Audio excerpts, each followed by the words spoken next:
Character training. Is it necessary? And if so, how should it be taught? Hi, my name is Todd Comstock. I'd like to present to you my research project on character training. The statement that caught my attention early on was one by Harry Wong. He stated this: education is not teaching people things they don't currently know. Education is teaching people behaviors they don't currently practice. And as a teacher and as an administrator and as someone that has worked with kids, this statement is so very true. The fact that we as educators are playing a role in developing the character of these students is even more important than whether they learn an English fundamental, a history concept, or a mathematical principle. So today, I'd like to show you 3 ways that I feel character training is accomplished. The first is through correct curriculum. The second will be through habit development. And the third will be through teaching methods. These 3 ways, I feel, are 3 main factors that play a role in developing proper character in students and are invaluable in the training of these students.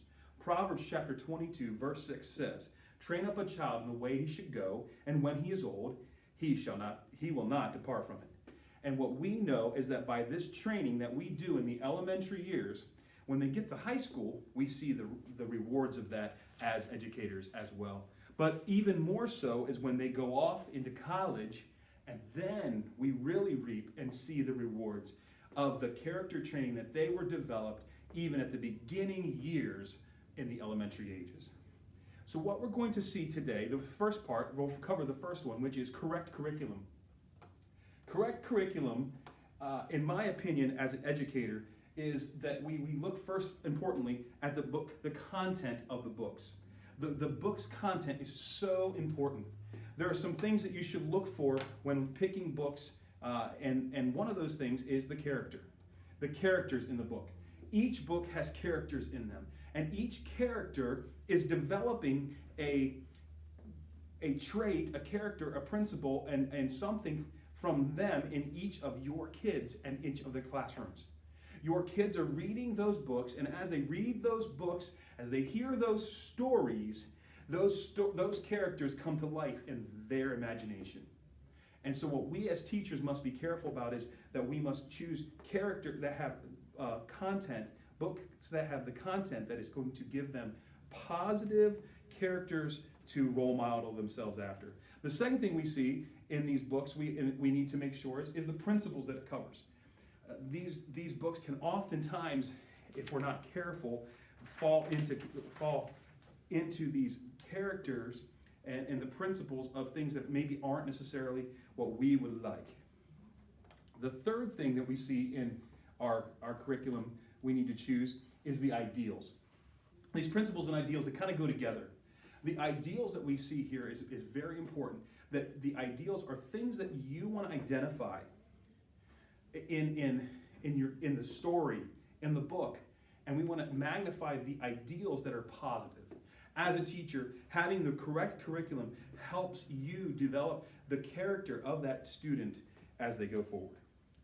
The fourth thing that I feel like is important is not just the characters, it's not just the principles and the ideals, but I really feel like the actions of those characters. What that character does in the face of the problem. What that character does in the next step of life, depending on the difficulty or the trial they may face.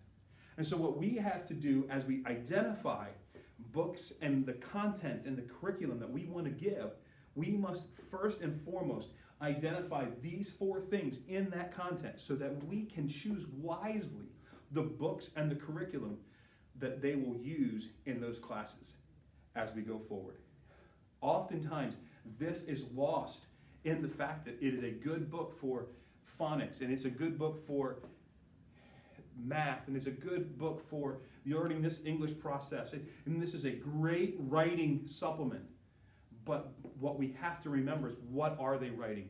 What are they reading? What are they memorizing? Because all those things will be ingrained in the minds of your children. The next thing we see when you're choosing a curriculum, the correct curriculum, what we must make sure to choose is we must choose one that has biblical integration throughout. This, I think, is so important. Every book, every book that you choose for your students to look at, every textbook, every writing book, every extracurricular assignment needs to have biblical integration throughout it. I firmly believe that as an educator, we must make sure our students understand the priority of biblical integration throughout our curriculum. Every concept, no matter what subject, needs to have some tie-in to our beliefs, biblically speaking.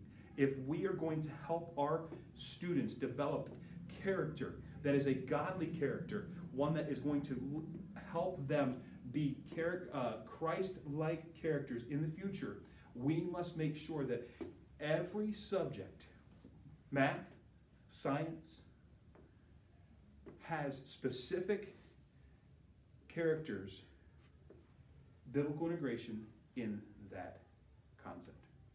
Now, the last one I feel like is very important, and this one is demonstrate Christ's authority. I think your curriculum needs to demonstrate the amazing authority that Jesus Christ has in our life.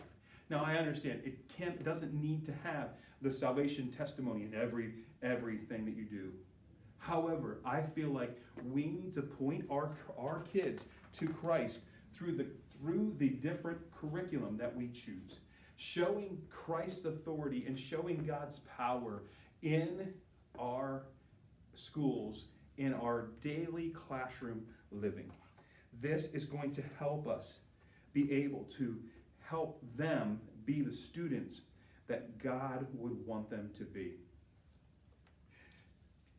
As a teacher, we sacrifice our life to help our students grow. We sacrifice our life to help them be more like Christ. Let's make sure that we use curriculum that's going to grab their attention and give them a positive trait, a positive character trait, and a positive principles to govern their life by.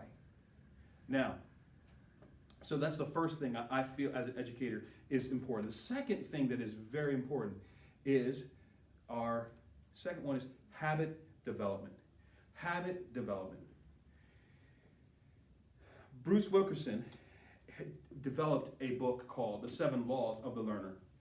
In this book, he made some extremely important distinguishings. One of the things he said is doing the right thing the right way, even with the right motives, is still doing the wrong thing. I liked what he was saying. What he was trying to get across is that we as teachers must do our part in habit development. We can't let a student get away with doing the wrong thing the wrong way. We can't let them get away with doing the right thing the wrong way. And so what we have are two concepts that I felt like very important for us as educators to make sure that we do. The first one, in habit development, the first one is correct bad behavior. The second was to praise good behavior. Richard Lavoie says this. Richard Lavoie says, "You cannot give anyone self-esteem. You can only create an environment where it can grow." And this, as a teacher, as an educator, is our responsibility. Our responsibility is to create an environment, a location where our students feel safe, will feel that they understand that the correction is going to come and the praise is going to come, but it's going to come at the right times to help correct them and to help guide them and help them be able to have a godly character being done. What we'll notice in this is that correcting bad behavior. Why should we correct bad behavior? Proverbs chapter 22, verse 15 says this: foolishness is bound in the heart of a child, but the rod of correction shall drive it far from him. And what we see here is that correction is something that we as educators must do. In order to develop these habits, we must correct the behavior that is not what we would like to see. And it's something that their parents wouldn't like to see. I read a passage in James Dobson's book, Bringing Up Boys, that talked about the Nazi camp. And this is where, as educators, must be careful that when we correct bad behavior, that we're correcting it in a fashion that is godly. What they would do to the prisoners is they would bring the prisoners in, and they would have them move a pile of rocks across the yard to another area. And then the next day, they would move the rocks back. And the next day, they'd go back out, and they would move the rocks back. And the next day, they'd move them back. And they did this day after day after day. Finally, what happened is this actually drove the prisoners mad.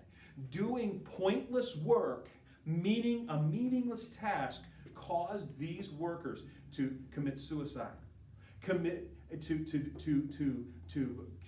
kill themselves, and it was detrimental to their mindset and their psyche as educators. Be careful to give meaningless tasks to students when trying to correct bad behavior. When we're trying to develop a habit. Instead, be cautious that we are careful in developing a mindset of praise. Romans chapter 7, verse 25, we see the importance of developing a mindset that will help our students to see God in their future and developing that throughout their life. The second type of development that we see is praising good behavior. Romans chapter 13, verse 7, render therefore all their dues, tribute to whom tribute, fear to whom fear, honor to whom honor. What we see here in this passage is Paul is writing and saying, make sure you praise, give tribute, give honor to those who deserve it. As a teacher, as an educator, when you see a student performing good behavior, praise is in order. Making a positive comment at that moment will cause your students to see that you love them and that you care for them. Picking the right time to make that statement is important. You see, our job as educators is to develop good habits. And the best way to develop good habits is to help them see them and do them regularly. Richard Lavoie said this: behavior that is reinforced is repeated. Behavior that is reinforced is repeated. And I can promise you that I have seen that evident in a classroom setting. When we help those students by saying, great job, they do the next day, they'll do that great job. I have seen this repeated in our actions. So how do we develop these important habits? By praising the good behavior and by correcting the bad behavior. Finally, we'll see the third thing that is important is teaching methods. And this is us as teachers. This is us as teachers. We must use these teaching methods very specifically. You see, our job as teachers and administration, pick correct curriculum, have good teaching methods. The first is individualized teaching. Individualized. What I see with this is this: we must hold each student accountable. Hold each student accountable for their actions, for their homework. Each student must make sure that they turn in. not their parent, not their friend. It is important that we develop the character in each one of them, that they feel responsible for the work that they are doing. This is our job as teachers, to help them be independent of others, independent of us. And so even us as teachers can sometimes be too much on top of them. We must back away and give them the opportunity to succeed and flourish.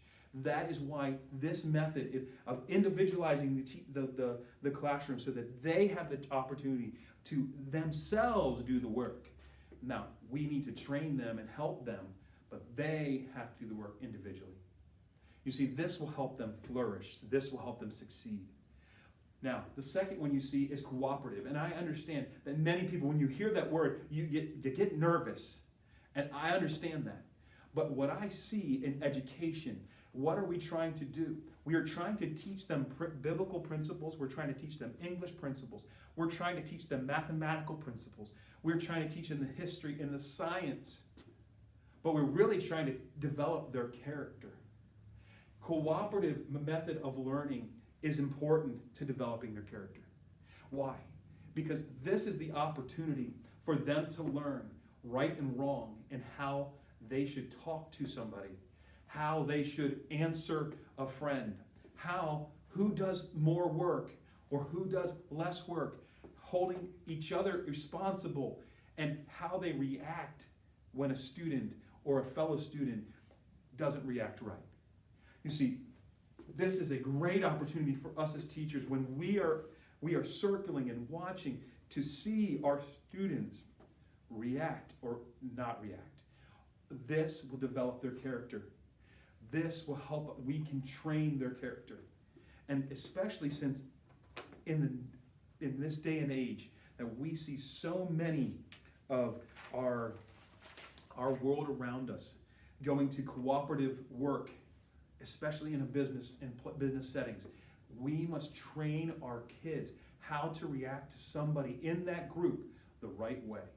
You see, so as a teacher, we must choose individualized learning, we must choose cooperative learning, and then finally, number 3, competitive learning. I know, some of you say, what do you mean by that? Here's what I mean. Competitive learning. We as educators must make a competition part of our teaching time. Students challenging each other. Students causing others to do better. What we see is this. When a student loses, what happens? Their reactions show. And we as a teacher can praise good behavior, correct bad behavior.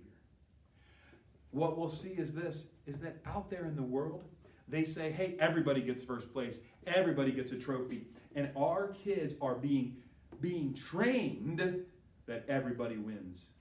And everybody gets 100. And everybody gets everything they want. And what we as teachers are doing with this competitive learning in our classroom, we are telling them that, hey, you know what? Some people are better than others in math.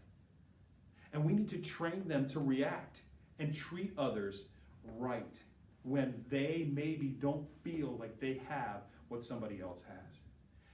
As a teacher, as an educator, we must develop a character in their life. And these are 3 methods that us as educators can use to identify and then praise and correct to help develop their character.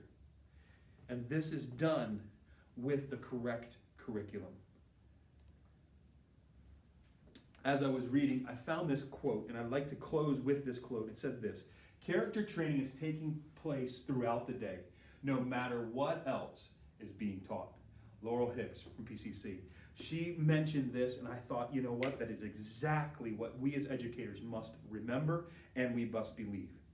We must understand that the lessons that we are teaching help solidify the character training in students. We must play the role that God has called us to as educators. We have been called to choose the right content, to help develop the habits, and to finally help use our gifts and use our time with those students to help them grow and be what God would have them to be. Character training is never over. It is our responsibility as educators to make a difference and develop a love for Jesus Christ in their hearts.